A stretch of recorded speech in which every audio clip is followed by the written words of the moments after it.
Breeze during the day or at night or both? Both. Yeah. In fact, we get a strong enough onshore flow that we pull in that marine layer. If you were out early enough this morning, you saw the low clouds out there and you went, wait a second, am I in Fairfield? Am I in San Francisco? Well, you're going to get that same feeling tomorrow morning. And there's a live look from our Embassy Suites camera in Old Sacramento with just a little haze.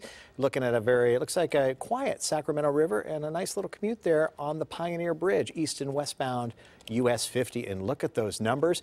We should be averaging like 90 to 95. So we're close to 20 degrees below where we should be at this time toward the tail end of August. So that's all that onshore flow, that Delta breeze. 75 currently in Sacramento, 81 Stockton, 82 Modesto, a nice 81 for Marysville. Humidity at 50 degrees. Dew points are into the mid 50s, and the reason for that onshore flow. Have seen some sustained winds getting close to 15 around Sacramento out of the southwest and pushing well into the 20s, almost to 30 miles per hour in portions of the Delta. And we'll continue to see that again. See just a little bit of an eddy right there. That's that onshore flow just pushing some of that stratus in. It's going to dam it up along the coast, and it's going to come right through the Carquinez Straits, and we'll have enough of it probably to push all the way into the southern Sacramento Valley. May go as far east as, say, the western portions of the foothills. You may just have that stratus layer back in through there. Again, a nice trough over the top of us. That one's exiting, pushes off to the east a little bit. Another one drops in. This one will keep us feeling nice tomorrow, 78 to 82, so similar to today. And we'll probably do more of the same on Thursday before higher pressure kicks that out, starts to build on in,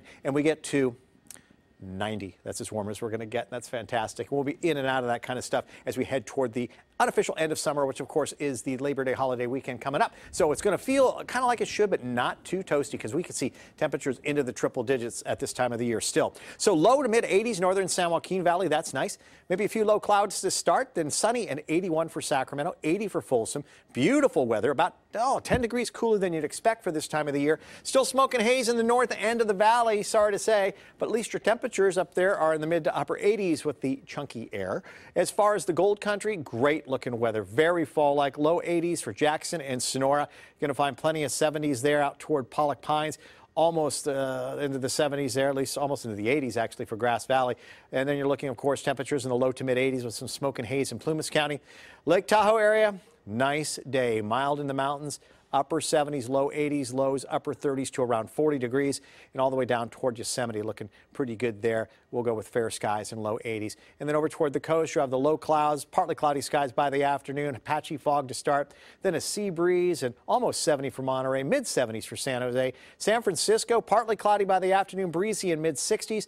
Upper 70s, looking really nice there for Clear Lake. And here comes a 7-day forecast where it could be a lot warmer than this, and our warmest days are only into the low 90s. So I embrace it. It's great. So low 80s the next couple of days, low 90s on Friday. As we go through the holiday weekend, here's your little roller coaster ride. Upper 80s for Saturday, mid 80s on Sunday, low 90s for Labor Day, and back to work for everybody on Tuesday. How about close to seasonal sunshine and 91? All right, that's a good looking 7-day. Here's a good look at Tuesday night, programming wise. CBS 13 all the way through to our news.